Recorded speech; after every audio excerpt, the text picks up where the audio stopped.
आपल्या परिसरातील ताजी आणि महत्त्वाची अपडेट पाहिजे आहे तर मग आजच C24 तास या आपल्या YouTube चॅनलला लाईक करा, शेअर करा, सबस्क्राइब करा आणि बेल आयकॉनवरती क्लिक करायला अजिबात विसरू नका। पुण्याची ओळख ही पेन्शनर्स पॅराडाईज अशी असली तरी संस्कृती, इतिहास आणि स्वातंत्र्य चळवळीमधील योगदानामुळे या शहरानं स्वतंत्र असं वैशिष्ट्य जपलंय। नियोजनबद्ध विकास, रिअल इस्टेट क्षेत्रामधील वाढ आणि उद्योगांच्या विस्तारामुळे आज पुणे IT, शिक्षण, वैद्यकीय आणि स्टार्टअप क्षेत्राचे प्रमुख केंद्र बनलंय। शहराच्या या जडणघडणीमध्ये बिल्डर्स असोसिएशन ऑफ इंडिया यासारख्या संस्थांचं योगदान महत्त्वपूर्ण आहे, असं प्रतिपादन पुणे महानगरपालिकेचे आयुक्त नवल किशोर राम यांनी केलाय। Builders association of India Pune सेंटरच्या नवनिर्वाचित कार्यकारिणीच्या पदग्रहण समारंभामध्ये नवल किशोर राम बोलत होते। हॉटेल ग्रँड शेरेटॉन इथे आयोजित समारंभात अतिरिक्त कामगार आयुक्त बाळासाहेब वाघ तसेच BAI महाराष्ट्राचे अध्यक्ष प्रकाश मेंढा, BAI पुणे सेंटरचे अध्यक्ष अजय गुजर तसेच उपाध्यक्ष राजाराम हजारे, सचिव डॉक्टर महेश राठी, खजिनदार सुशील अग्रवाल, मावळते उपाध्यक्ष महेश मायदेव तसेच सचिव रतलानी सुनील मते आदी उपस्थित होते। अध्यक्षपदी अजय गुजर यांची फेर निवड करण्यात आली आहे आणि या संस्थेचे जे काही लोक जुळलेले आहेत आणि ज्या लोकांनी खूप चांगले काम केलं यांचं सुद्धा आज या ठिकाणी फेलिसिटेशन करण्यात आलं। मी आपल्याला एवढं सांगतो की BAI is one of the most prestigious organisation in the country आणि खूप म्हणजे 1941 पासून आजपर्यंत यांचा काम जो आहे खूप सुंदर आणि अबाधित गतीने चालू आहे। मला वाटते आणि माझी धारणा आहे की पुणे शहराच्या विकासमध्ये स्पेशली BAIचा रोल खूपच महत्त्वाचा राहिलेला आहे। खूप चांगले आणि असे एक्सपर्ट लोक मी आज या ठिकाणी पाहिला ज्यांच्या कामामुळे नक्कीच सर्वांना प्रेरणा मिळेल आणि मला माहिती आहे की एवढे सगळे पोटेन्शियलवाला हा जो ऑर्गनायझेशन आहे त्यांच्या मार्फत अजून पुढे खूप चांगले काम होऊ शकते पुण्याला।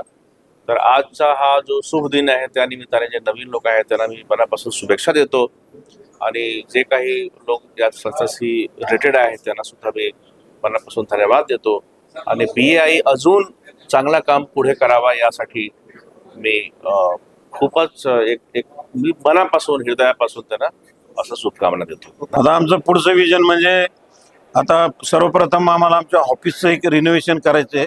म्हणजे ते एक वेगळा भाग झाला, पण आम्हाला एक बांधकाम क्षेत्रातलं एक मोठं एक्झिबिशन म्हणजे जे मोठमोठे उत्पादक किंवा जे बांधकामाला लागणाऱ्या सर्व प्रकारच्या ज्या वस्तू आहेत त्या एकत्र आणून एका ठिकाणी आणून आमचे व्यावसायिक जे आहेत सगळे आमचे जे मेंबर आहेत त्यांना प्रॉडक्टची माहिती होईल आणि या क्षेत्रामध्ये एक मोठं असं एक्झिबिशन आयोजित करण्याचा आमचा मानस आहे। तसंच संपूर्ण भारताची MCGC म्हणून आमची एक मीटिंग असते, म्हणजे संपूर्ण भारताचे जेवढे आमचे मेंबर आहेत त्या सगळ्या मेंबरला एकत्र आणून एका ठिकाणी आणून आपल्या बांधकाम क्षेत्राचे जे प्रॉब्लेम आहेत त्या प्रॉब्लेमवर चर्चा करून त्याच्याविषयी सोल्युशन काढण्यासाठी या मीटिंग फार फायदेशीर ठरत असतात। अशी राष्ट्रीय स्तरावरची मीटिंग ते आम्ही आमच्या पुण्यामध्ये आयोजित करण्याचा आमचा मानस आहे। आणि तसंच साईट व्हिजिट असतील की वेगवेगळ्या साईट वेगवेगळे प्रकल्प आज भारतामध्ये चालू आहेत, तर त्या सगळ्या साईटला व्हिजिट करून आमच्या सदस्यांच्या ज्ञानामध्ये भर कशी पडेल, त्यांचा अनुभव कसा वाढेल, नवीन नवीन तंत्रज्ञान, नवीन मशिनरीचं नॉलेज त्यांचं कसं वाढेल यासाठी प्रयत्न करण्याचा आमचा मानस आहे। तसंच वेगवेगळे चर्चासत्र असतील, तसेच गव्हर्नमेंटचे जे अथॉरिटीज आहे त्यांच्याबरोबर लायझनिंग करून आमचे जे प्रश्न आहेत ते सोडवणे, त्यांच्याशी चर्चा करणे यासाठी आम्ही प्रयत्नशील आमची सगळी टीम राहणार आहे। आणि अजूनही काही इतर गोष्टी जसजशा आमच्या सभासदांकडून आमच्या पुढे मांडल्या जातील त्या सगळ्यांचं काम पूर्णत्वाला त्यांचं समाधान होईल असं सोल्युशन काढण्याचं काम आम्ही यापुढे करू असा आमचा मानस आहे। आता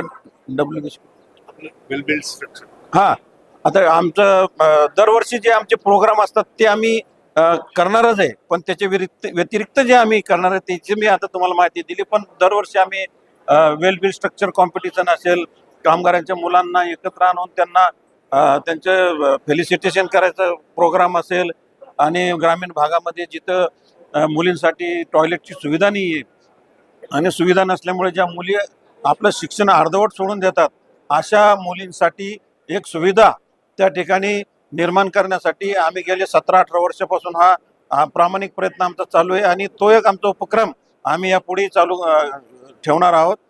किंवा त्याच्यामध्ये वाढ कशी होईल, आम्हाला इतर देणगीदार किंवा जे स्पॉन्सर असतील त्यांच्यात आणून आम्ही आज 1-2 ठिकाणी करतो, तर आम्ही दरवर्षी 3-4 ठिकाणी आम्हाला कसं वाढ करता येईल आणि मुलींना सुविधा उपलब्ध करून देता येईल यासाठी आम्ही प्रयत्नशील राहू. अमोल उदमले, सी 24 तास, पुणे.